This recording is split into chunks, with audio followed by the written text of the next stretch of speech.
Hello and welcome to the Kingdom Strength podcast. My name is Dr. Troy Briscoe, your host. And as a little reminder, the Kingdom Strength podcast is a podcast where we discuss a variety of topics ranging from exercise science, training, education, clinical concepts with chiropractic and patient care, as well as the Christian walk, the scriptures, Bible studies. So if you're interested in any of that, you are in the right place. Thank you for tuning in today.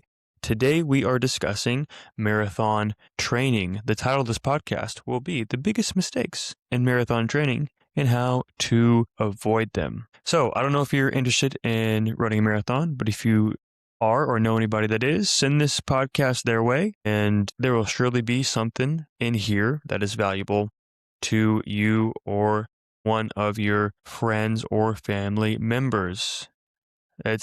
These are things that I have learned from my experience training clients who are working on marathons and programming for them, as well as programming for myself when it comes to marathon training. And I've also reviewed quite a bit of literature to create this podcast, as well as create any marathon plans I have done before.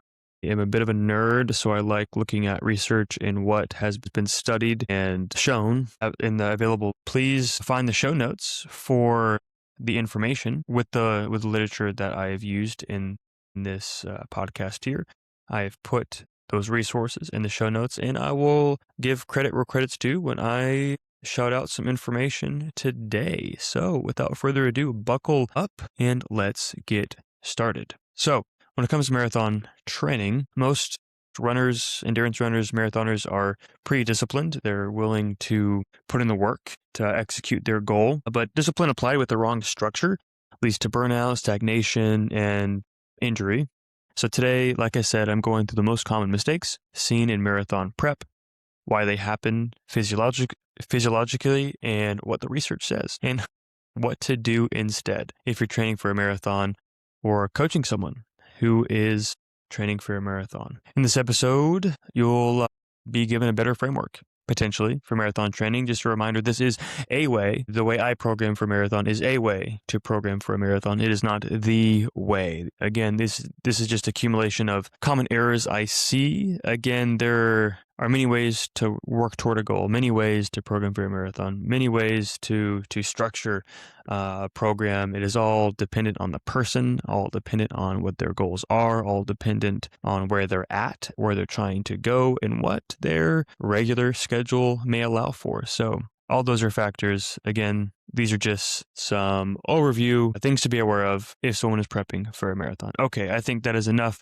of an introduction there. Let's get into it. So mistake one that I'll point out is building mileage before building capacity. So most traditional marathon plans start with building a aerobic base and building mileage gradually and saving the speed or intervals for later. And again, this is a way to do it. That is not a bad thing per se, but when you're accumulating that aerobic base early on, it may be easy to stack a lot of mileage early on and progress rather quickly, and it might lead to potential injuries, things like that, if your body's not prepared for the mileage. And I also like the concept of building a VO₂max capacity before you get into increasing the mileage and aerobic work there. Of course, aerobic work starts from the get-go because that is the demand you're trying to prep for. That is the adaptation you're trying to build with the marathon program. So of course it's going to be in there, but it should be something that is progressed as time goes on. So the mileage climbs first and intensity comes later in this kind of quote unquote typical model or things that you see often. So again, the problem with this is that this assumes that your aerobic ceiling is already sufficient. So this is a problem because your VO₂max represents your maximum oxygen uptake capacity, and it sets the upper boundary for aerobic performance. Some research done from Bassett and Howley in 2000 shows that endurance performance is influenced by VO₂max, lactate threshold, and running economy as well. So if VO₂max is underdeveloped, the marathon pace becomes a higher percentage of that max capacity, perceived exertion rises, recovery time increases, and cumulative fatigue builds earlier.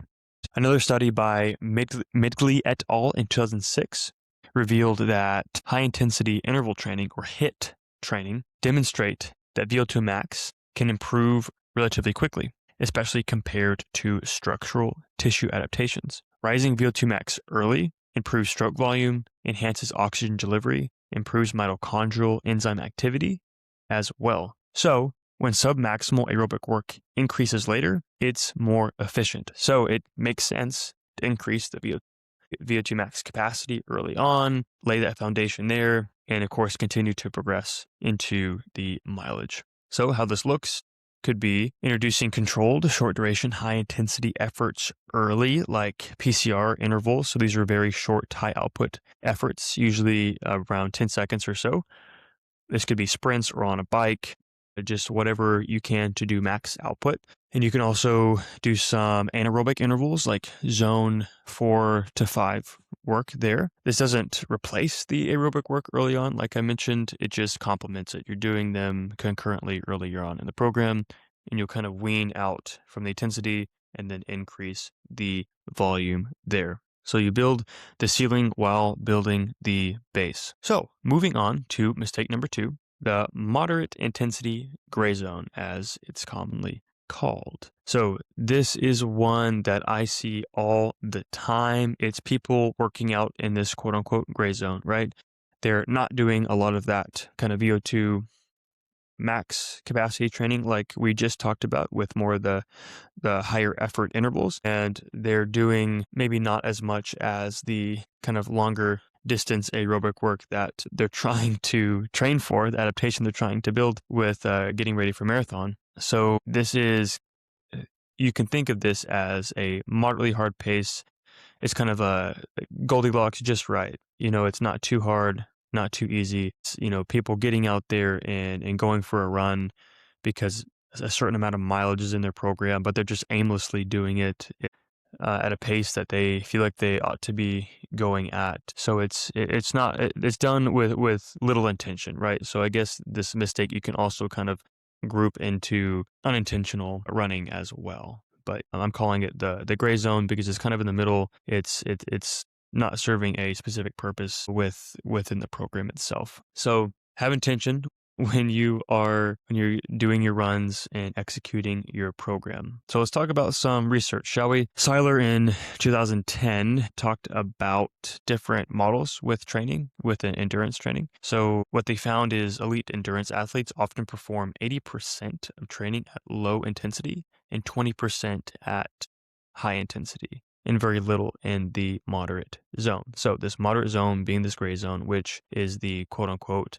mistake number 2 being discussed here in this podcast. And why is this a problem, you might ask? Because moderate intensity elevates stress hormones, doesn't maximize mitochondrial adaptation, interferes with recovery, and the chronic moderate intensity blunts the aerobic gains found in this study here by Seiler in 2010, which if you're interested in learning more, check out the show notes. So how might we fix this issue? So you can kind of distinguish between the two intensities clearly by actually incorporating the zone 2 aerobic base work, as well as some threshold intervals, and you can think of it as zone 3, as well as layering in some zone 4 and 5 work with VO2 specific training, like those anaerobic intervals we talked about that are really high intensity, high output, where you're working hard. So again, there's all these components, right? And a good program will layer these appropriately throughout and progress accordingly. Which, if you are interested in what I consider a good program, check out KingdomStrengthInstitute.com for the marathon program that just recently launched a couple weeks ago. But again, enough of that. You can find it there on the website if you're interested. But you're here for some practical knowledge on marathon training. So let's continue, shall we? Moving on to mistake number 3, which is ignoring strength training. This is another thing I see often where people will, say they're programming or say they're training for a marathon and think they're okay to not hit the gym, hit the weights. And, I guess I could see where this misconception comes from with, I'm training for marathon. Therefore, I'm going to run because that's what I'll be doing in my event, not lifting any weights. So I get you, I see that. But the lifting of weights and putting load on your tissues under range of motion will help support your running. So again, the issue here is your cardiovascular system adapts faster than your connective tissue. And the research with this shows that cardiovascular adaptations can occur within weeks and tendon remodeling can take months. So when mileage increases without strength support, you could accrue some injuries potentially with that increase of volume. For example, shin splints, Achilles tendinopathy, patellar tendon issues. These are common things you may hear with people going through marathon training might experience because their tissues aren't being loaded in the gym, so they can't tolerate the forces that are being accrued during the actual running, right? So these are like load management failures, right? People aren't preparing themselves to handle the load that they're going to be placing on their bodies. So very classic concept with anything, really, with any sort of soft tissue injury. So you can apply this to outside marathon training as well. So let's talk about some literature on strength training for endurance athletes. So there's a study by Yamamoto et al., and Pham, if you will, in 2008, and their research focused on heavy strength training with endurance athletes. And what they found is that strength training paired with their aerobic work can improve the running economy as well as force production and increase time into perceived exhaustion. And that one was interesting to me specifically. So without negatively impacting the VO₂max when programmed correctly with weaving in the strength training, you can potentially increase the economy or form or how you're running to decrease energy expenditure to make your running more effective, which is kind of what this study was saying. So I don't know, interesting stuff, something I hadn't thought too much about before diving into that paper there. So anyway, more about some strength training. The strength training can also improve tendon stiffness, neuromuscular coordination, force absorption, and like we talked about, stride efficiency. And when it comes to the strength training within a marathon program, it ought to be periodized, right? So the strength should evolve across a marathon cycle. So how I program is there's a macro cycle, which is the whole, usually a year if you're a traditional athlete. But again, it's just the whole program pretty much, that whole focus. And again, usually organized by a training year macro cycle, and then you have different mesocycles within the macro cycle, and those you can call like blocks, if you will. These can often be chunked up by months, like say 1 month or 2 months or 3 months. Again, there's so much freedom to program how you want. It is truly an art in many ways to do things. And then there's mesocycles within that, and again, that's just little blocks within the mesocycles. So each mesocycle will have a goal within the macrocycle. So the macrocycle has a set goal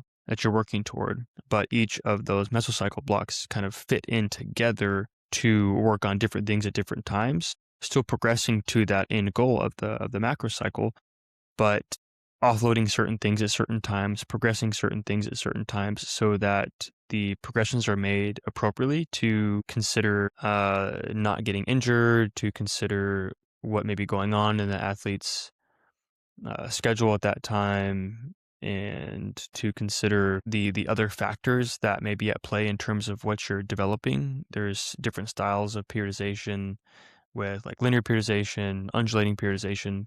So again, whatever adaptations you're trying to build should be the main focus, but within it, you can build on each other and also weave in deloads, things like that. So I can do another podcast on programming and periodization because it is quite interesting, and it's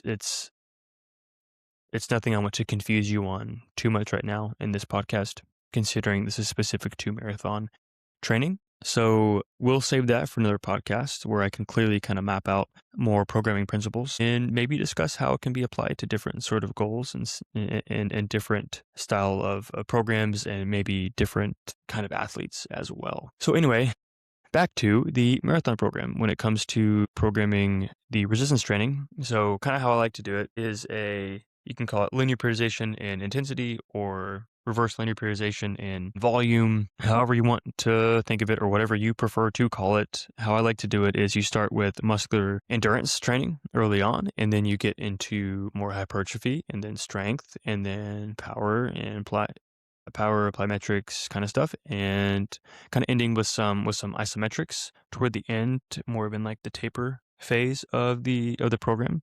So the idea of this is you're decreasing the intensity of the cardiovascular training and increasing the volume. So that's why we go from a higher volume with your lifting, with your resistance training, and decreasing volume there, increasing intensity with the resistance training and the load in the gym, right? So again, I'll explain that one more time just to be crystal clear.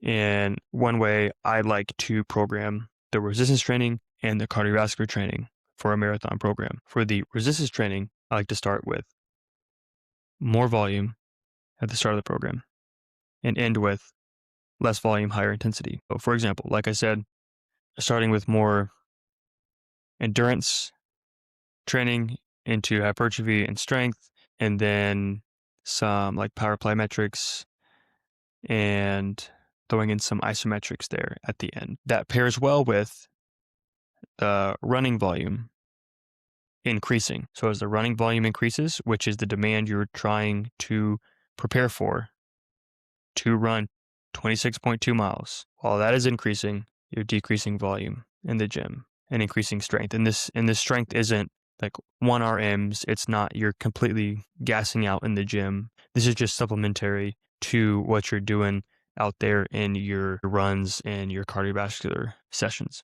So hope that makes sense. And you might be asking yourself, okay, why something like power in there too? And this was an interesting note again in literature. With higher mileage reduces neuromuscular stiffness. So with including strength and power in there will preserve tendon spring and mechanical efficiency as well, kind of going back to the conversation about weaving in the strength work. Alrighty. So that was a mouthful there. Hopefully y'all followed that well. I repeated myself a few times because repetition is the mother of learning, and I like to be sure I'm clear in my communication and covering things adequately. Next step is mistake 4, increasing volume without tissue capacity. So the gradual volume progression is key. I like to do around 10 to 15% increases in volume week to week on the actual mileage or cardiovascular training performed. So the progression shouldn't be arbitrary. It should be just enough to challenge you further, but not too much to where you don't have the capacity to handle that demand. Moving on to mistake number 5 with mismanaging the taper. This is something that I get a lot of questions on when it comes to marathon training, is how to taper at the end of the program. So many runners fear losing fitness at the end and find themselves actually running too much at the end of the program.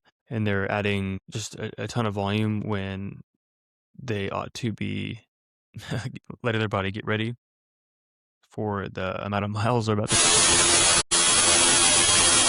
on tapering by Mujica and Padilla in 2003. Again, these studies will be in the show notes. So this study specifically shows that reducing volume while maintaining some intensity preserves aerobic capacity, reduces fatigue, improves performance outcomes. And a good thing to remember is when, say you have a 2-week taper, the taper shouldn't be terribly long. The way I like to do it is the peak mileage around 2 to 3 weeks before the marathon.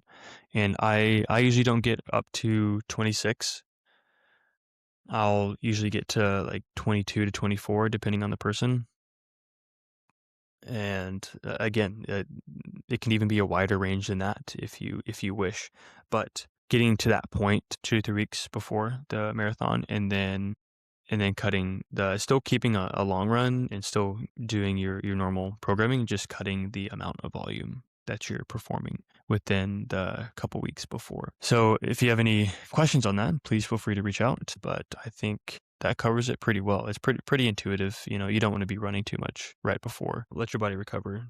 You're not going to lose all the gains that you built within a 2-week period, because it's not like you're doing nothing. You're still going to be running. You're still going to be training. It's just wisely and tapering appropriately and cutting some of that mileage. So let's kind of zoom out and get to the big picture here.